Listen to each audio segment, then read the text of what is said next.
This is the CBS Evening News. Bob Schieffer sitting in tonight for Dan Rather. Good evening. A major decision was made today on the future of Poland. Poland's communist president chose the man who will lead the country's new non-communist government. The formal announcement won't come until tomorrow, but the word tonight is that the prime minister designate is a leader of solidarity and a top advisor to Lech Wałęsa. Anthony Mason has our report. Tadeusz Mazowiecki, journalist, solidarity advisor, a man once imprisoned by the Communist Party, now appears destined to bring its 40-year reign of power to a close. Summoned to the presidential palace this morning, Mazowiecki met with President Wojciech Jaruzelski, who's agreed to give Solidarity's new coalition a chance to govern. No official announcement has been made, but this afternoon Mazowiecki was already acting like Poland's next prime minister. I think I can expect an offer, he said. Will you accept it, he was asked. Are you ready? Yes, I am ready. The founder of Solidarity's weekly newspaper, Mazowiecki's been by Lech Wałęsa's side from the beginning. Under martial law, the communists banned his paper and jailed him for a year. Mietek Kakua was his cellmate. He's very friendly. He's thoughtful, but not with nose too high. As president, Jaruzelski will nominate the prime minister, but will also rival him in power. He has authority to disband the government and declare martial law, and he's done it before. But Solidarity's greatest adversary may be the 40-year-old system of communist patronage known here as the nomenklatura. Throughout the government's massive bureaucracy, tens of thousands of Poles owe their jobs to the Communist Party. They manage the steel mills, supervise the factories, they run the trams, and they can shut them down if they don't like the reforms. It will take harsh economic measures to bring down triple-digit inflation and put bread on the shelves. Solidarity leaders know that among Poles, there will be only one measure of their success, when the food lines finally disappear. Mazowiecki said tonight his most difficult task will be to convince Poles that life can be better. Solidarity has performed one miracle by coming to power, but it could take another to save the country. Anthony Mason, CBS News, Warsaw. If the developments in Poland are unprecedented, so is the reaction to them from the Soviet Union. We have more now on this changing face of communism, beginning with correspondent Bill McLaughlin. The strange thing about Moscow right now is that nothing strange is happening. Just another hot and humid evening around the Kremlin. Tourists crowded Red Square. The only troop movement was the changing of the guard, just as the political guard has changed radically in Poland. Soviet President Mikhail Gorbachev is on vacation, but his aides officially seemed unconcerned. It doesn't jeopardize the Soviet interests, strategic interests. It took this evening's television news almost half an hour to get to a brief report about Poland. Instead, the broadcast was dominated by problems closer to home. Strikes in Estonia, troubles with a nuclear reactor, and rebuilding Armenia. Soviet news commentator says what's going to happen in Poland is up to the Poles. Things didn't work out for the communists, but maybe they'll work for Solidarity. If so, it's good for everyone. U.S. congressional leaders, wrapping up a trip here, left for Washington convinced that Moscow is reluctant to interfere.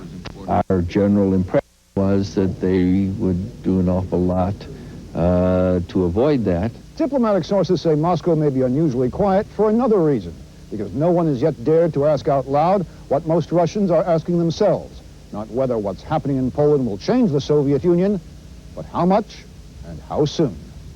Bill McLaughlin, CBS News, Moscow. The world's turned upside down this summer. Solidarity, which once spoke from jails and in street protests, will rule Poland. The Soviet Union, which repressed Hungary with blood and iron in the 1950s, Czechoslovakia in the 1960s, looks on quietly. What's going on? They look at Poland and Hungary and East Germany and Czechoslovakia and their headaches. And finally, Gorbachev is smart enough to say, why do I want headaches when I could have something more pleasant? So I don't think it's good for Gorbachev, but I don't think he knows, I don't think he can figure out what to do about it. His effort to win friends and help from Western Europe would go down the drain completely if he makes any move outside of his own borders. Most experts say the Soviets won't intervene. Some argue Moscow is better off with prosperous neighbors, Finland, Austria, than with creaky satellites manufacturing discontent and shoddy goods. But there may be a more profound reason: trouble in the Soviet soul. They've lost that vision. They've lost the self-confidence in their own system that tells them what to do in these situations. What they're saying is, we're so screwed up as a political system and as an economic system, we have no right as a society to impose it on anyone else. We don't even want to impose it on ourselves. The Soviets are struggling with democracy, actually voting for and against things, getting used to politicians like Boris Yeltsin, who press flesh and flirt with crowds like Western candidates. And they are coping, too, with an amazing resurgence of nationalism. Ethnic groups like Estonians, Latvians, ethnic groups like Georgians, Armenians, saying, we want to be countries. Clearly, nationalism has been the more durable force by far than communism. Is the empire breaking up? History would suggest that empires tend to do this. By historical standard, one could argue it's about time. Just because the Soviet empire collapses, it doesn't necessarily mean the Soviet Union collapses. But it is changing amazingly. Stalin's Soviet Union, Leonid Brezhnev's, those countries are gone, and a new Soviet Union is being born. In the process, Eastern Europe has gained a measure of freedom, and the lives of people everywhere will change. Bruce Morton, CBS News, Washington. And still to come on tonight's CBS Evening News, Mark Phillips with the final minutes before the Sioux City crash. You're cleared to land on any runway. And David Dow with the last days of Voyager's 12-year trek to the edge of the solar system.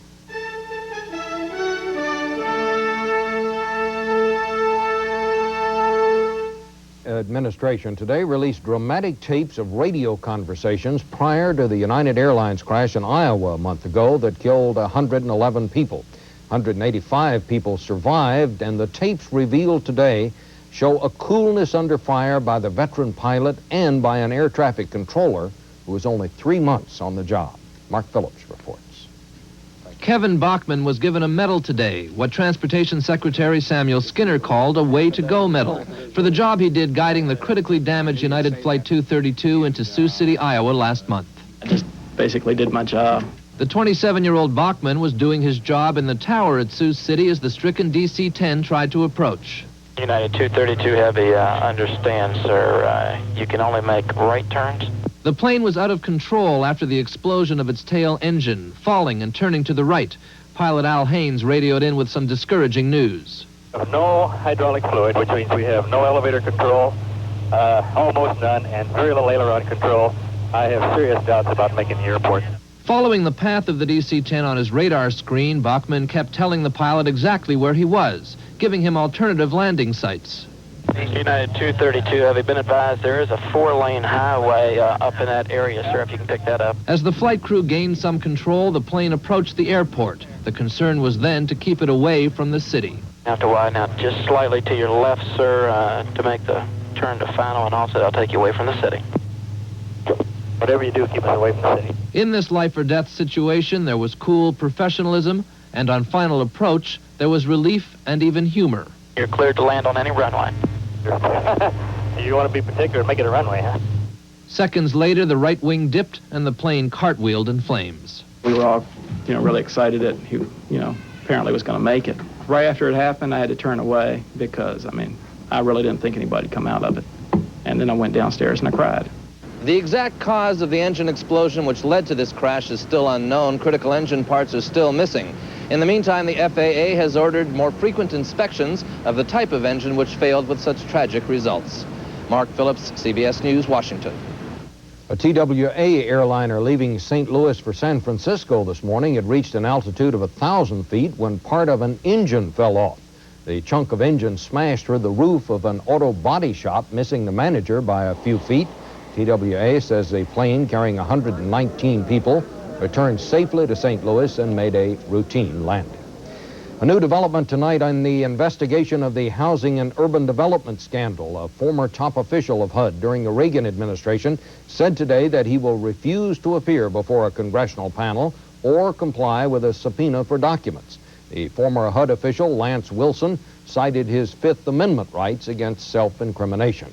Meantime, a close associate of Wilson's has emerged as the biggest HUD money beneficiary. We have a report on that tonight from Terrence Smith. Los Angeles lawyer Thomas Broussard appears to be the biggest winner to date in the HUD scandal sweepstakes, reaping a reported $10 million in fees and partnership profits in federally subsidized housing projects, including these in Rhode Island. He may well have collected more than all the other HUD consultants combined. What explains his Midas touch? He had his relationship with Lance Wilson to sell. Lance Wilson was the executive assistant to Samuel Pierce, the secretary of HUD. Broussard was a longtime social friend of Wilson.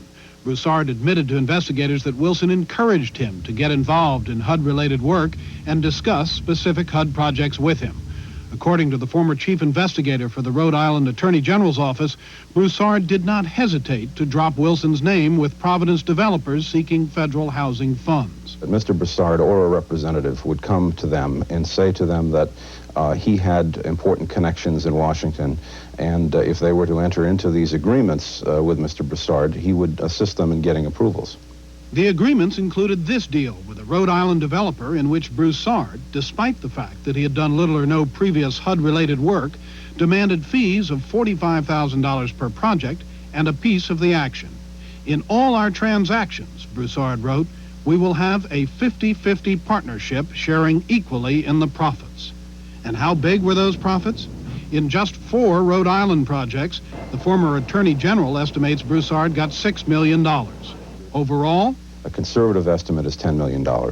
Pretty good paycheck for simply making a few telephone calls. Broussard refused repeated requests to answer questions about his HUD-related activities. Wilson was also unavailable, but he's been subpoenaed by the House Investigating Committee to explain not only his relationship with Broussard, but how he too profited as a developer and consultant after leaving his public office at HUD.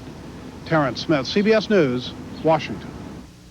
Well, it's happened again, a helicopter prison escape. Police say that 2 women hijacked a helicopter at gunpoint and forced the pilot to land in the yard of a prison in southeastern Colorado. They lifted off with 2 inmates, and later the helicopter was found on the ground 35 miles away with the pilot bound and gagged. Police say the 2 escapees and their friends apparently switched to a rented van. One person was killed today when a tractor-trailer carrying almost 20 tons of ammunition caught fire on an interstate highway 30 miles north of Phoenix. The truck was hauling 40,000 rounds of aircraft ammunition to a military depot near Flagstaff when it was engulfed with flames and shells began to explode. The cause of the fire is unknown.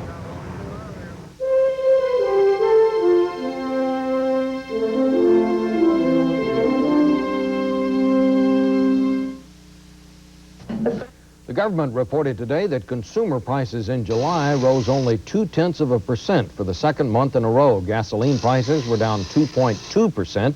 That's the sharpest monthly drop in nearly 3 years.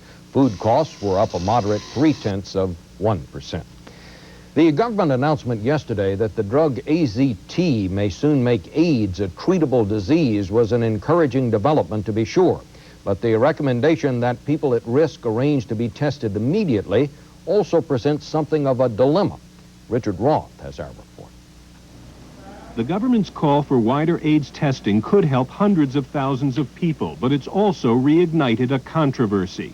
The irony is that by taking the test in order to gain access to better health care, people can, as a result, lose access to health care because they lose their insurance or because doctors or nurses are afraid to deal with them. Just this week, New York City's largest private group providing AIDS counseling reversed its policy and endorsed widespread voluntary testing for the AIDS virus. But government and private AIDS experts are still at odds over 2 key issues surrounding the simple blood test for the virus. Who will know the results, and what happens to those who test positive? Nathaniel Peer is a Manhattan physician with a large AIDS practice who says the medical care system for AIDS patients is already crumbling. A shortage of beds and personnel and money. We don't see anybody from the Bush administration saying, let's provide these services, the funds for these services. Public health officials say they need to know who has AIDS in order to track down others who may have been exposed. But AIDS sufferers worry that compromises their privacy. What happens if I did get registered with the state after testing positive, and politicians in the future decide to use that list for some other purpose? For example, insurance is already difficult to find for anyone considered at risk of developing AIDS, though insurers say that's simply the way the system works. What you're dealing with here is an applicant asking for health insurance after the onset of a near-fatal disease.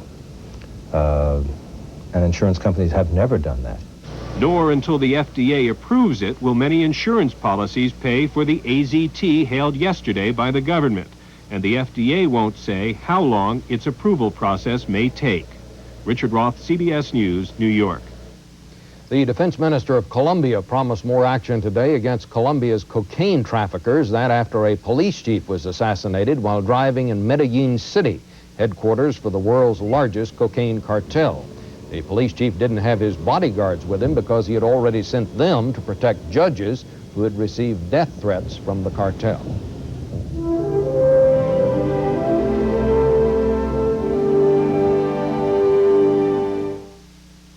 These days, I'm eating better. Less cholesterol, Science more... Foundation warned today that 25% or more of the world's plants and animals could become extinct in a matter of decades unless there's international cooperation to understand and manage the world's environment. As summer began on the Great Plains this year, grasshoppers were proving to be a real problem for farmers. But as it's turned out, protecting crops from the grasshoppers has come at a terrible price, enormous damage to another multi-million-dollar industry. Gary Reeves has our report on that. It's war on the Minnesota plains. An aerial armada is dive bombing an army of insects. Grasshoppers devouring everything in their path, including the farmers' profits. If they go uncontrolled, they'll strip a plant right to the ground. They'll strip a whole field. You have to spray them. Farmers may see spraying pesticides as the only way to save their sunflowers and sugar beets, but in the process they have killed billions of honeybees, jeopardizing the $12 million honey harvest, one of the nation's largest. Here's some of the dead bees if you wanted to see them. The livelihood of beekeepers like Ron Lawrenson is also at risk. I've had about 1/3 of our bee yards that have been hit with spray. Possibly lost, 30, 40% of the honey crop, I imagine. Since bees only harvest pollen during the day, they can be protected by spraying safe chemicals at dawn and dusk. Beekeepers blame the farmers for panicking. Their response, there were too many grasshoppers to wait. I had to go in and spray. The hoppers were just too bad to let them go. A new state anti-grasshopper law allows local inspectors to force spraying. When Julius and Glenn Holte refused to spray their wheat, they wound up in court. Nobody knows for sure what the effect of all these pesticides is, so just if it's not necessary to spray, don't go out spraying. That's the way we figured anyway. So some of the cheapest pesticides do the most environmental damage, but even the safest chemicals don't help when they're misused. It appears that maybe some of the compounds that I thought were safe for bees have been used in such a manner that we've had some bee kills with them. And farmers are just as worried. Only a wet winter will kill the grasshopper eggs. Otherwise, there will be more spraying next year. We don't want to do anything that's damaging to our environment either, because my family's been here 100 years now, and I want things, ready for when my son wants to take over from me and stuff. On Dwight Anderson's farm, the chemicals are frightening, but the grasshoppers are worse, because if they eat all the crops, there will be no farm left. Gary Reeves, CBS News, Fertile, Minnesota. And this has to be some kind of record. For the 17th time, New York Yankee owner George Steinbrenner has fired the manager of his team. Fired is Dallas Green, hired former Yankee shortstop Bucky Dent.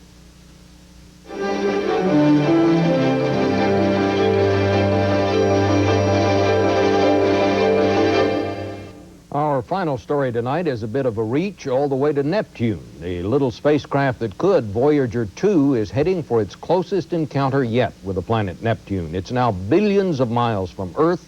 Voyager has been making new discoveries and sending back pictures from space during a fantastic journey that began way back in 1977. David Dow has our report. In the twilight of deep space, an uncharted world is emerging, its detail ever sharper. It is Neptune, the final conquest of a triumphant 12-year tour of the outer planets. Every day what you see is brand new. Nobody's ever seen. It's just an incredible feeling. To Ken Bollinger and other analysts, the great cloud-shrouded planet, 4 times the size of Earth, is not only incredible, it is dynamic. There's changes going on constantly on Neptune. That happens very, very fast. But most remarkable is the fact that it's happening at all. That a 1-ton robot, Voyager 2, has wandered through the solar system for half a generation and arrived on schedule, on target, 3 billion miles away.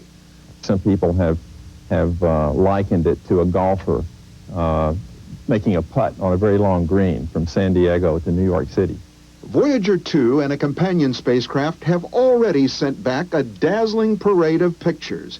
The splendor of Jupiter and its great red spot, its moon Io with the geysers of erupting volcanoes, Saturn and its breathtaking rings, and the planet Uranus and its puzzling network of moons. It opened up this dark outer part of our own solar system to us. Without the knowledge that Voyager has given us, there would be a huge piece of our solar system that we still wouldn't understand. Voyager is now so far away that data from the spacecraft takes more than 4 hours to reach Earth at light speed, a faint whisper from an aging traveler. Basically, the power level that we receive the pictures coming back from Voyager at is a power level 20 billion times weaker than my digital watch. But giant antennas will catch that signal, amplify it, and send it to eager scientists. Voyager has already discovered 4 new moons of Neptune. 1989 N1 right there. And the faint traces of primeval rings. That, say scientists, is just the beginning. The first scenes of the last great picture show from Voyager 2. David Dow, CBS News, Los Angeles. And that's the news. I'm Bob Schieffer, sitting in tonight here on Earth for Dan Rather. We'll see you here tomorrow. Connie Chung will be here Sunday. Good night.